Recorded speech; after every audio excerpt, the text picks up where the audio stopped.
Bismillahirrahmanirrahim. Alhamdulillahi rabbil alamin. Wassalatu wassalamu ala rasulillahi wa ala alihi thahirina ajma'in. Amma ba'du ayyuhan nas, ittaqullaha mastata'tum wasma'u wa ati'u la'allakum turhamun. Sekalian, pada pertemuan yang terakhir kita sudah membicarakan surat Al-Qiyamah di halaman berapa?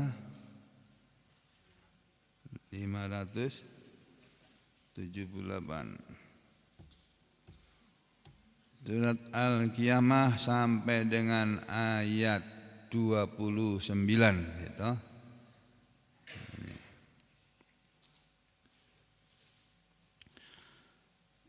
Lalu kita sampai pada ayat yang ke-30 ya pada hari ini. Jadi bapak-bapak, ibu-ibu dan sekalian, ayat yang ke-29 sampai dengan ayat yang ke-30 ini masih berhubungan erat. Yang awal pembicaraannya adalah ayat 26 ya. Pada ayat 26 dari surah Al-Qiyamah ini Allah Ta'ala berfirman, A'udzu billahi minasyaitonir rajim.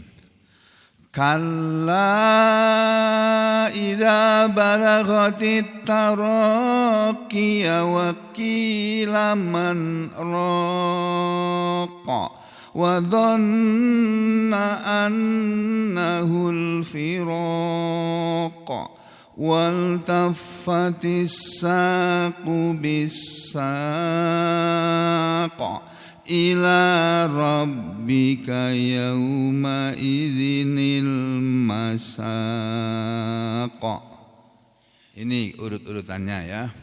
Kala, sekali-kali janganlah kalian demikian. Sekali-kali janganlah begitu, wahai manusia.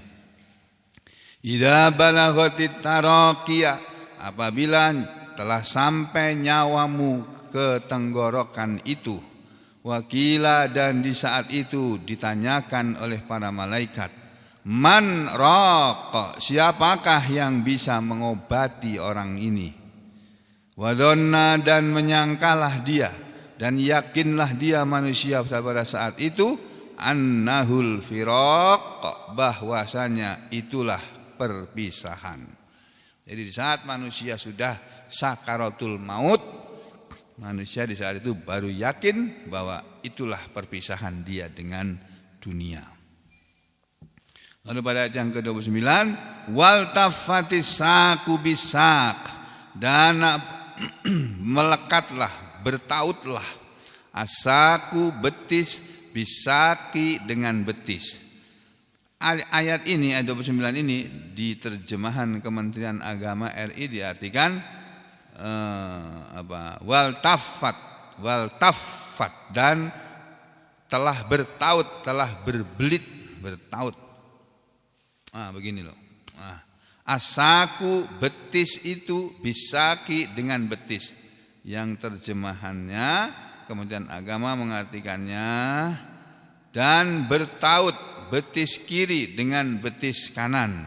Ini baru salah satu tafsir saja. Orang kalau sudah mati, betis kanan dan betis kiri itu bertaut, artinya diikat pada waktu mengkafani. Itu salah satu tafsir dari banyak tafsir seperti yang dijelaskan oleh para ulama mengenai ayat 29 ini. Tafsirnya sebagai berikut ini. Nih, yang saya kasih biru-biru ini. Ya, wal taffatis saqu bisaq, dan apabila bertautlah betis itu dengan betis itu. Ya, ini maksudnya kata ahli tafsir Qatadah, yang dimaksud betis yang pertama adalah asyiddatu, kesulitan. Betis yang kedua bisaq, itu artinya bisiddati, dengan kesulitan. Apabila kesulitan itu telah bertaut dengan kesulitan, ya, maksudnya kesulitan dengan kesulitan adalah dijelaskan oleh apa? Siddatul maut bi siddatil akhirah. Apabila sudah bertaut kesulitan di saat kematian dengan kesulitan di akhirat. Jadi orang kalau dia tidak beriman akan mengalami kesulitan di saat kematiannya, kemudian disusul dengan kesulitan di akhiratnya. Atau kesulitan di alam kubur akan diiringi dengan kesulitan di alam akhirat. Makanya adalah oleh ahli tafsir Sa'id bin Jubair dipertegas lagi, kesulitan yang pertama adalah ini, dengan bersambungnya kesulitan dengan kesulitan, yaitu tataba'at alaihi syada'id, saling mengiringi kepada manusia itu kesulitan demi kesulitan. Ya. Oleh ahli tafsir As-Suddi dijelaskan, la yakhruju min karbin illa ja'ahu asyaddu min. La yakhruju, tidaklah manusia keluar min karbin, dari suatu kesulitan, illa kecuali ja'ahu, datang kepada dia asyaddu minhu, yang lebih sulit dari kesulitan yang dia sudah keluar darinya. Jadi manusia akan mengalami kesulitan demi kesulitan. Seperti waktu di dunia dia masih hidup, dia berada dalam kesenangan, muncul kesenangan berikutnya. Orang kafir kan gitu, hidupnya selalu senang dan mereka ingin selalu senang. Itu orang kafir. Kalau orang beriman lain. Orang beriman, Nabi bilang al-mu'min al-dunya, dunia ini, kata Rasulullah SAW, sijnul mu'min, penjara orang beriman. Dunia ini ibarat penjara bagi orang beriman. Jadi orang beriman di dunia seperti di penjara. Maksudnya orang di penjara itu kan tidak bebas, mau apa-apa nggak boleh. Orang beriman juga di dunia nggak bebas dia, ada aturan yang mengikat. Dia terikat oleh aturan. Aturan apa? Aturan Allah. Nomor 1 aturan Allah, nomor 2 aturan Rasul, itu aja. Kalau aturan negara ini kan berikut-berikutnya aja. Ya, tapi yang utama adalah aturan Allah dan aturan Rasul. Jadi kita nggak bisa hidup semau gue, nggak bisa. Ada aturan yang harus kita perhatikan, yang kita tidak boleh langgar. Dan kalau kita langgar, kita akan kena kesulitan. Nah, orang-orang kafir di dunia ini, kata Rasulullah, kalau ad-dunya sijnul mu'min, dunia adalah penjara orang beriman, wa jannatul kafir, dan dunia adalah surganya orang kafir. Makanya orang kafir di dunia seperti di surga. Dapat kesenangan, dapat lagi. Ya, sudah kaya raya, dapat jabatan lagi. Udah kaya raya Pak, hartanya triliunan, dapat jabatan menteri, ditambah jabatan yang lainnya sudah. Di Indonesia ini ada satu orang, jabatannya sampai 15. Masya Allah. Ya. Jadi apa enggak ada orang lain gitu loh. Ya. Jadi ya itulah memang jatahnya begitu di dunia. Tapi nanti kalau dia mati, Pak, la yakhruju min karbin ila ja'ahu asyaddu min, tidak keluar darinya, tidaklah dia keluar dari satu kesulitan kecuali datang kepada dia yang lebih sulit daripada kesulitan yang dia alami tadi. Ibnu Abbas menjelaskan, wal tafatis saku bisaq, apabila betis sudah melekat dengan betis, itu maksudnya amrud dunya bi amril akhirah. Apabila urusan dunia sudah bertemu dengan urusan akhirat. Ketika orang sudah mati, dia sudah berakhir dengan urusan dunianya dan akan diiringi dengan urusan akhiratnya. Fakana fi akhiri yaumin minad dunya, maka adalah manusia itu ketika mati dia berada di akhir hari dari dunia ini, wa awwali yaumin, dan berada di awal hari min ayyamil akhirah, dari hari-hari akhirat. Gitu. Kalau ahli tafsir Mujahid menerangkannya wal tafati saku bisak, maksudnya wal tafat dikatakan ijtama'a, berkumpul, fihi pada dia, pada manusia, al hayatu, kehidupan, wal mautu, dan kematian. Jadi betis yang pertama diartikan kehidupan, betis yang kedua diartikan kematian. Manusia kalau sudah sakaratul maut, ya, berkumpul pada dia kehidupan dan kematian. Kalau ahli tafsir Ad-Dhahhak ya, dia mengatakan annas yujahizuna jasadahu, orang mati itu manusia, mereka menyiapkan jasadnya dimandikan, diandukin, kemudian dikafani. Wal malaikatu, dan para malaikat yujahizuna, mereka mempersiapkan ruhahu, rohnya. Jadi rohnya itu urusan malaikat, jasadnya urusannya manusia. Itu yang dimaksud dengan wal taffatis saku bisak. Jadi banyak tafsir ini, Pak. Nah, salah satu tafsir yang lain yaitu tafsirnya Al Hasan Al Basri yang dimaksud dengan wal taffatis saku bisak, dan melekatlah betis itu dengan betis itu, maksudnya huma, kedua betis itu adalah sakohu, betisnya dia, betisnya manusia, izal tafata, ketika telah bertaut, telah melekat, fil kafan, di dalam kafan. Ini tafsirnya. Kemudian agama mengambil dari tafsirnya Al Hasan Al Basri. Jadi baru satu tafsir aja itu. Nah, terus kalau ahli tafsir As-Sa'bi lain lagi. As-Sa'bi mengatakan huma, yang dimaksud dengan betis, melekat dengan betis adalah keduanya, kedua betis itu, yaitu saqahu indal maut. Kedua betis tadi saqahu indal maut, betisnya dia, kedua betisnya manusia, indal maut, di saat kematian. Jadi di saat orang mati, betisnya dengan betisnya mula-mula begini kan, kakinya kan begini. Nah, itu diikat oleh yang fardu kifayah itu ya, supaya dilekatkan gini. Kalau ahli tafsir Ibnu Katsir, beliau menerangkannya sama ini sama semua ini. Ini iltafat alai dunya wal akhirah, sama akhiru yaumin fid dunya wa awal yaumin min ayyamil akhirah. Wal fatal takis siddatu bisiddati illa man rahimahullah. Kalau manusia sudah mati, betisnya akan melekat dengan betisnya, maksudnya akan bertemulah dia dengan urusan yang sulit-sulit, kesulitan demi kesulitan akan dilalui kalau dia tidak beriman, illa, kecuali man rahimallah, orang yang Allah belas kasihani, yaitu orang-orang yang beriman. Orang-orang beriman yang mendapatkan rahmat Allah tidak mengalami kesulitan. Al-amrul azim bil amril azim. Ya, betis yang pertama disebut urusan yang besar, betis yang kedua juga urusan yang besar. Atau balaun bibala, wal tafatis saku bisak, wal tafatil balau bibala, wal tafa balaun bibalain, begitu. Ya, yang lainnya sama ini, sama ya. Terus sekarang masuk kepada ayat yang ke-30.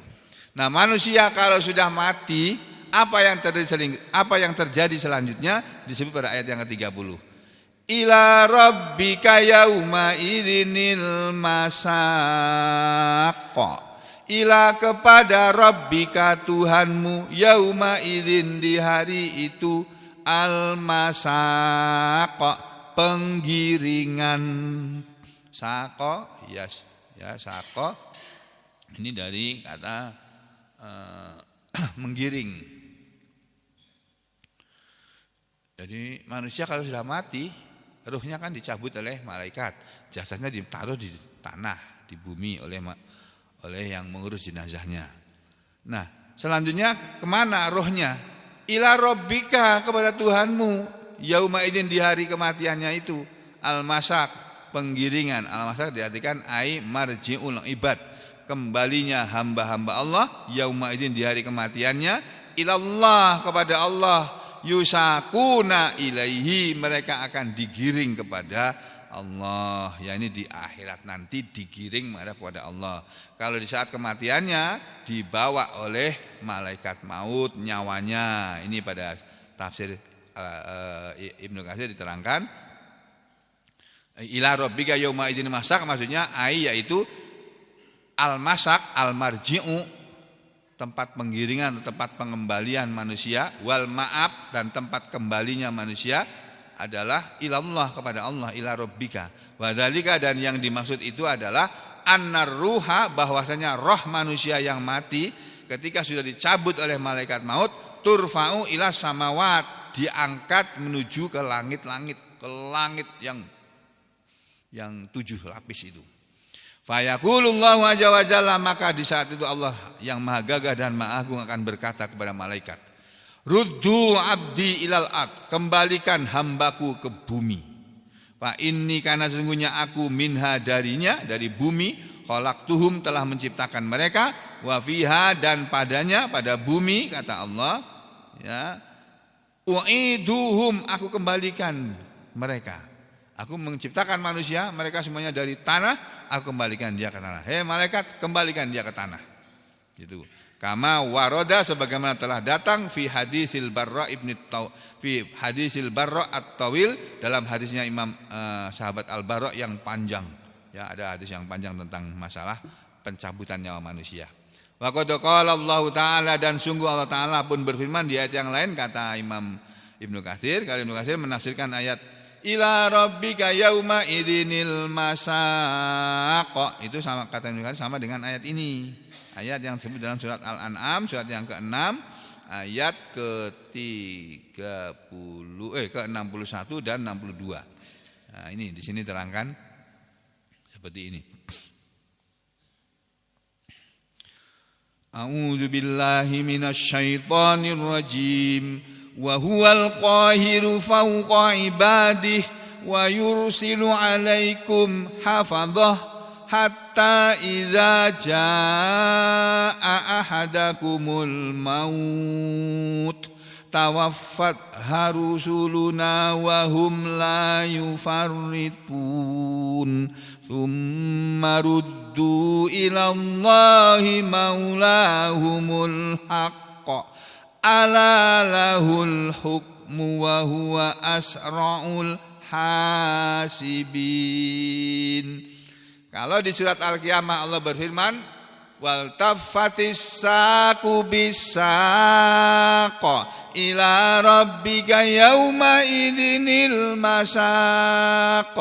Dan manusia kalau sudah mati, bertautlah betisnya dengan betisnya, dan kepada Tuhanmu di hari itu dia akan digiring, ya, akan dibawa oleh malaikat maut.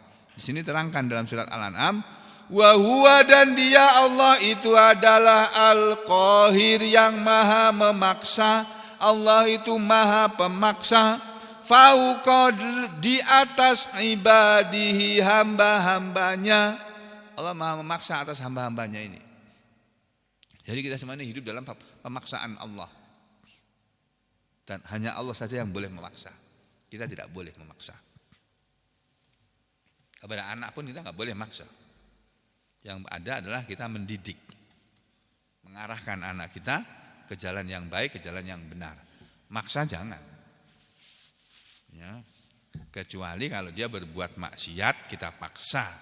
Jangan berbuat maksiat, itu baru boleh. Tapi dalam pendidikan bukan dipaksa. Kalau pendidikan dihasilkan dari pemaksaan, nanti balas dendam. Ya, jangan.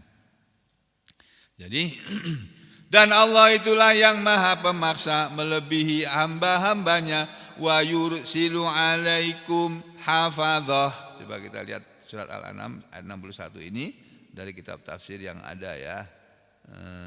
Di sini coba surat tafsir Al-Baghawi, surat Al-An'am ayat 61. Ini dalam tafsir Al-Baghawi dijelaskan tafsirnya mana ini?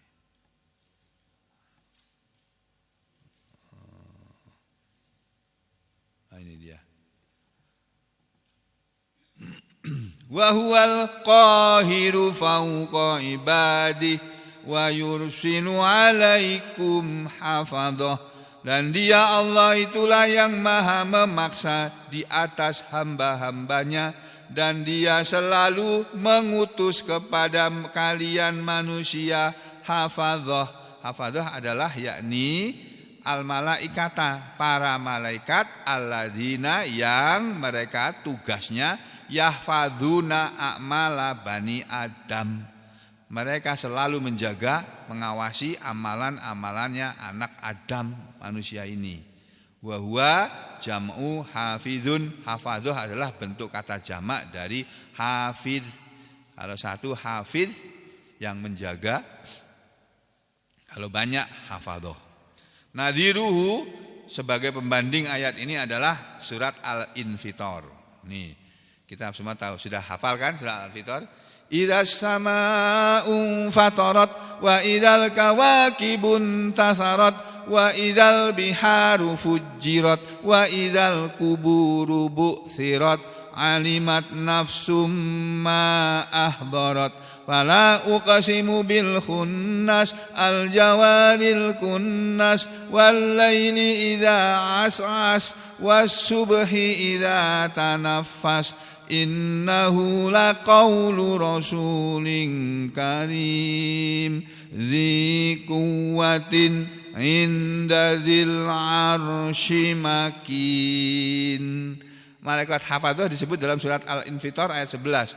Wa inna alaikum lahafidhin, dan sesungguhnya yang atas kalian wahai manusia lahafidhin, sungguh ada yang menjaga, ada yang selalu mengawasi, yaitu para malaikat hafadzah kiraman katibin. Mereka malaikat yang mulia-mulia, katibin yang tugasnya mencatat.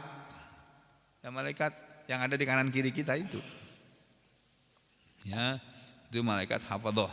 Di dalam tafsir Al-Baghawi begitu.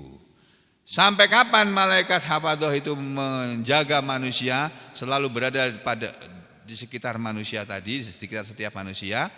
Hatta idza jaa ahadakumul maut, hatta sampai idza ketika jaa telah datang ahadakum kepada seseorang di antara kalian al maut kematian, tawaffathu malaikat pun mewafatkan dia, mencabut nyawanya. Tawaffathu mencabut dia, mewafatkan dia si manusia tadi. Rusuluna, rasul-rasul kami. Rasul-rasul kami maksudnya yakni malaikat yang kami utus. Ini loh. Ya, rasul-rasul kami maksudnya adalah awana malakil maut. Malaikat pencabut nyawanya cuma satu, tapi pembantunya banyak.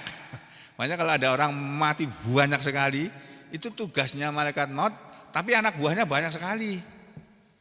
Jadi malaikat pencabut nyawa itu cuma satu, tapi penolong-penolongnya awana malakil maut, penolong-penolong para malaikat maut itu yakbidunahu, mereka lah yang mencabut manusia yang mati berombongan itu tadi.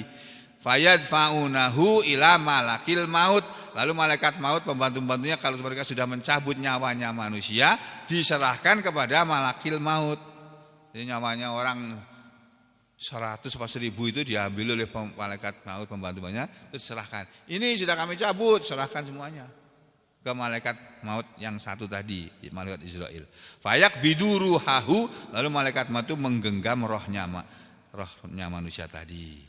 Kama ayat ini seperti qala Allah juga berfirman di surat yang lain, Qul yatawaffakum malakul maut, katakanlah wahai Nabi, akan mematikan kalian semuanya malaikat maut. Malaikat Israel dalam Al-Quran tidak ada. Dalam Al-Quran tidak ada ayat-ayat yang berbunyi malaikat Israel, enggak ada. Adanya malaikat maut. Malakul maut. Malakul maut atau malaikat maut, ya malaikat Israel itu maksudnya. Ya. Akan mematikan kalian semuanya malaikat maut, ya, wakilah, dan dikatakan al-a'wanu, yang akan mematikan kalian semua wahai manusia kalau banyak jumlahnya adalah penolong-penolongnya malaikat maut. Ya tawafaunahu, mereka akan mewafatkan manusia bi amri malikil maut, tapi para pembantu malaikat maut itu akan mencabut nyawa manusia ketika diperintah oleh malaikat maut. ya cabut nyawanya sekarang. Nah, ratusan ribu orang mati sekaligus. Itu kerjaannya malaikat maut yang banyak tadi. Ya, faka'anna maka seolah-olah malaikat maut atau Israil itu ya tawaffahu yang mematikan manusia. Li'annahum karena mereka para malaikat maut yang menjadi pembantu-pembantunya tadi, para pembantu-pembantu malaikat maut itu yasduruna an amrihi, mereka akan muncul karena perintahnya malaikat maut. Jadi kalau dimatikan cuma satu orang ya malaikat maut sendiri yang nyabut. Kalau dimatikan banyak orang dalam waktu yang sama, kan kematian kan tidak hanya terjadi di Sampit. Di beberapa kota seluruh dunia kan dalam setiap hari ada orang mati kan. Gimana coba malaikat maut itu akan mengerjakannya? Dijelaskan oleh para ulama, oleh Rasulullah SAW, oleh keterangan dari tafsir ayat-ayat Al-Quran ini.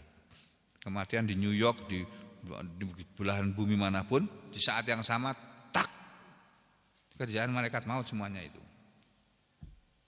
Dan penolong-penolongnya, pembantu-bantunya.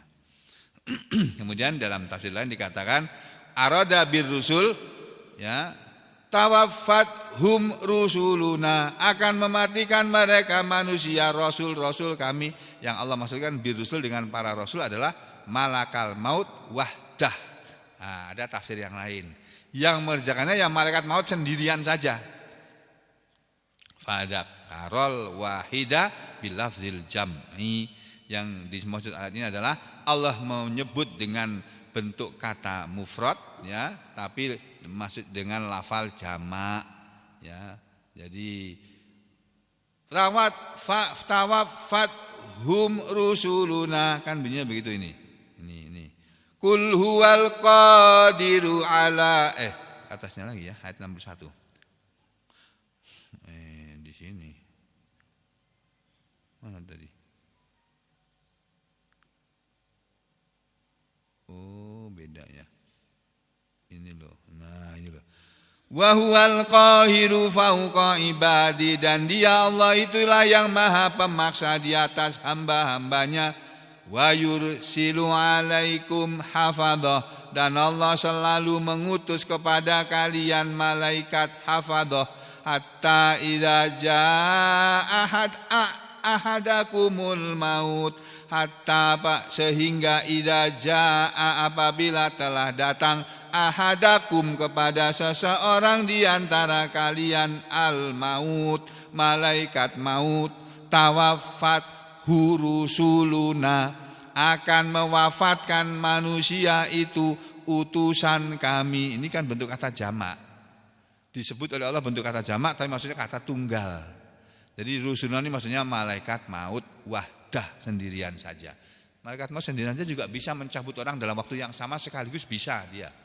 Di berbagai tempat, ya, orang mati bareng, tempatnya beda-beda. Itu kerjaan malaikat maut bisa aja. Ketika ditanya kepada guru saya, Ustadz bagaimana caranya? Kamu kok tanya yang aneh-aneh? Ya, itu malaikat bisa melaksanakan tugasnya. Dia sudah tahu caranya. Ya kita nggak pernah melihat dia bekerja. Nah, tapi gambarannya gini loh. Kalau satu kota mau dimatikan, itu seperti kamu mematikan saklar listrik, sekring, matikan, cetet, dah. Satu rumah mati semua lampunya. Kalau satu kota cukup PLN dimatikan ya, cret, nah, satu kota mati semua. Gitu. Guru saya dulu menjawabnya begitu. Nah, malaikat maut bagaimana mengerjakannya? Enggak tahu kita, persisnya enggak tahu, tapi dia bisa mengerjakan sendirian. Wahum la yufarritun, dan mereka manusia tidak akan luput. Mereka manusia tidak akan luput dari kematian. Malaikat maut pun tidak luput dari tugasnya mencabut nyawa manusia kalau sudah tiba waktunya. Nah, saudara, kita semua tidak tahu kapan kita akan dicabut nyawanya. Makanya selalulah kita ingat kepada Allah di setiap saat, di dalam segala keadaan. Ya.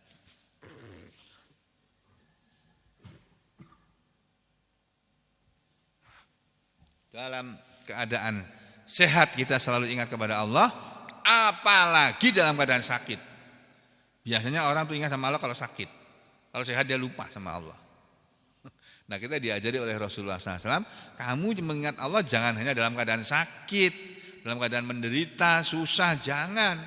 Di saat kamu senang pun harus tetap ingat kepada Allah. Jangan lupa sama Allah. Allah kasih nikmat kecil, jangan lupa bilang alhamdulillah. Apalagi nikmatnya besar. Satu kata aja, alhamdulillah adada khalqih wa ridha nafsih wa zinata arsyih wa midada kalimatih. Sudah, sama dengan kamu mengucapkan alhamdulillah beribu-ribu kali. Alhamdulillah segala puji untuk Allah, adada khalqih sebanyak jumlah makhluk-makhluknya. Loh, jumlah makhluk Allah kan manusia berapa miliar? Binatang, sapi berapa miliar? Ya. Laron berapa miliar? Kemarin beberapa hari yang lalu di Solo laron bertebaran. Sini kok belum ada laron ya? Belum ada ya? Di Solo sudah kemarin. Laron udah muncul kemarin. Di sini. Oh. Itu tanda apa? Mau musim hujan.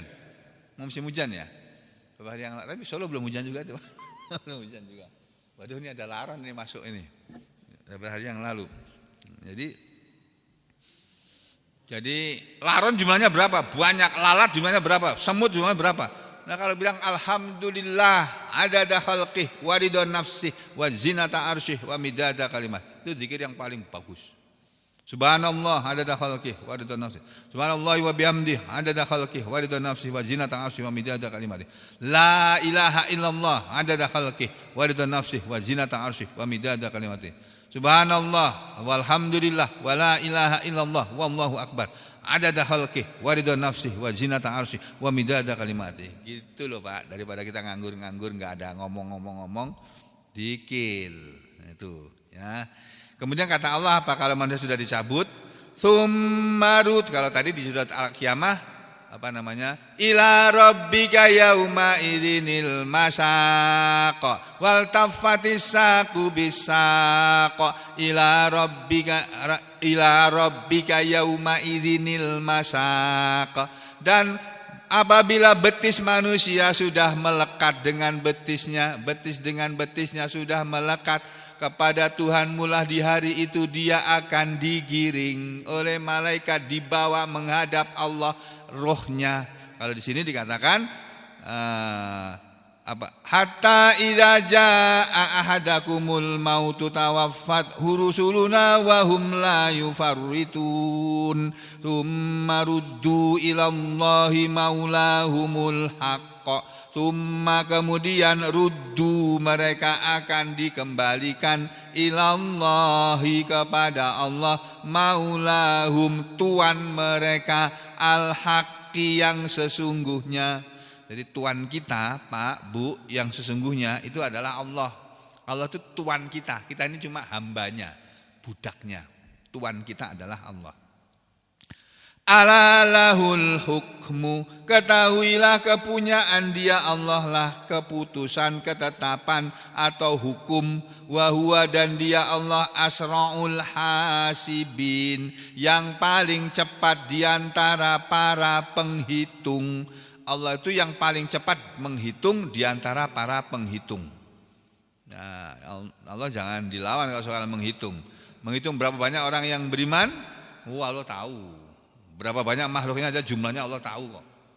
Dan semua makhluk Allah itu dikasih makan oleh Allah. Enggak ada satu makhluk pun dari Allah yang dia ciptakan enggak dikasih makan, itu enggak ada.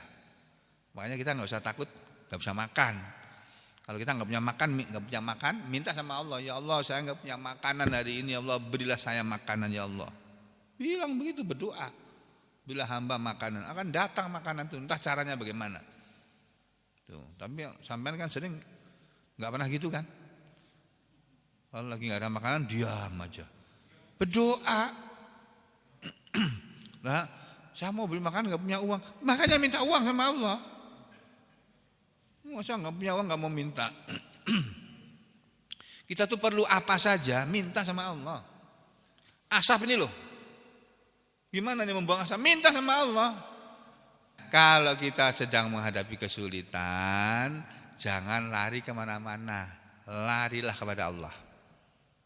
Karena Allah akan bisa menyelesaikan segala kesulitan kita. Hanya Allah yang bisa melepaskan kita dari segala kesulitan. Makanya belajarlah kita mendekat kepada Allah, ya, banyak berbuat baik dalam rangka PDKT, pendekatan kepada Allah. Nanti kalau kita sudah dekat dengan Allah, kita nelpon aja sebentar, ya Allah, saya minta tolong ini ya Allah, ditolong kita. Nah, sama dekat sama bupati, dekat sama Jokowi aja, telepon bisa misalnya gitu, ditolong sampean. Sama manusia aja bisa begitu. Wah, apalagi Allah. Wah, Allah lebih daripada manusia kebaikannya itu. Kebaikan manusia itu dengan kebaikan Allah enggak ada apa-apanya. Ya, ada manusia baik, kalau kita minta tolong dia selalu bantu kita. Suatu saat dia akan tiba waktunya dia enggak bisa nolong kita. Kalau Allah enggak ada ceritanya enggak bisa menolong, itu enggak ada. Wallahu fi aunil abdi makanal abdu fi auni akhihi, kata Rasulullah SAW. Allah itu selalu dalam keadaan menolong hambanya selagi hambanya suka menolong orang lain. Jadi kalau kita kepingin ditolong oleh Allah, tolonglah orang lain. Nanti kalau kita banyak menolong orang lain, Allah akan menolong kita di saat kita kesulitan. Di saat kita kesulitan akan ditolong oleh Allah. Ya, udah kembali ke surat ini tadi. Di surat tafsir Ibnu Katsir tadi ya, dia membawakan surat ini, wa hum la yuwaridun tsumma ruddu ila Allahi maulahumul haq ala lahul hukma huwa asraul hasibin. Lah kenapa ada manusia ketika dia mati dicabut nyawanya aja setengah mati susahnya, enggak mati-mati. Ada orang yang mau mati tapi enggak mati-mati. Di rumah sakit sering itu ada orang kok enggak mati-mati ya, padahal semua obat sudah masuk, hidup juga enggak bisa, sembuh enggak bisa, tapi mati juga kok enggak mati-mati. Koma terus gitu loh, Pak. Koma sampai berhari-hari. Saya pernah merawat pasien sampai 29 hari atau 31 hari itu. Koma di ICU, Pak. Ada yang kemudian hidup lagi, ada yang kemudian meninggal. Nah, ya kita kan sering menghadapi kayak gitu. Kenapa manusia ada yang seperti itu? Sampai sebagian orang mungkin dia punya itu jimat. Ada yang bilang gitu katanya. Itu jimatnya dibuang dulu baru mati katanya. Ya gitu ya. Kepercayaan di kalangan masyarakat kan ada gitu kan. Mungkin dia punya bawaan itu apa? Oh ya nggak tahu kita. Yang tahu kan keluarganya. Dia punya simpanan apa? Nah, simpanan dibuang dulu. Nah itu menurut orang. Ada yang bilang begitu. Tapi kalau menurut Rasulullah SAW, kalau kepingin kamu menghadapi orang itu kepingin dia cepat mati, bacakan surat Yasin. Nah udah nanti cepat mati dia. Bacakan surat Yasin. Makanya baca surat Yasin itu di saat sebelum orangnya mati. Kalau udah mati berhenti sudah. Nah kita kebalikannya. Waktu mau mati pada nangis-nangis, pada bilang macam-macam. Begitu mati baru Yasinin. Nah gak ada gunanya sudah. Nabi memerintahkannya Iqra'u ala mautakum Yasin. Bacakanlah kepada orang yang akan mati di antara kalian surat Yasin. Pada waktu dia mau mati, kamu bacakan supaya cepat mati dia. Mbak menderita koma berkepanjangan. Ada manusia yang sulit mati, kenapa? Ini antara lain. Fala saddaqa wala shalla. Maka manusia yang seperti itu yang ketika mati akan menemui kesulitan demi kesulitan, sebabnya adalah fala saddaqa, maka tidaklah dia orang yang membenarkan kepada Allah dan kepada Al-Qur'an, wala shalla, dan dia bukan orang yang salat. Nah kalau kita kepingin matinya mudah, jaga sholat kita. Nah, nanti akan mudah matinya. Diterangkan dalam tafsir ini, yakni yang dimaksud dengan firman Allah dia tidak membenarkan dan tidak sholat adalah Abu Jahal. Asalnya Abu Jahal. Tapi bukan hanya Abu Jahal saja, semua orang yang tidak membenarkan Al-Quran dan Allah, dia akan mati menderita. Demikian juga orang yang tidak sholat.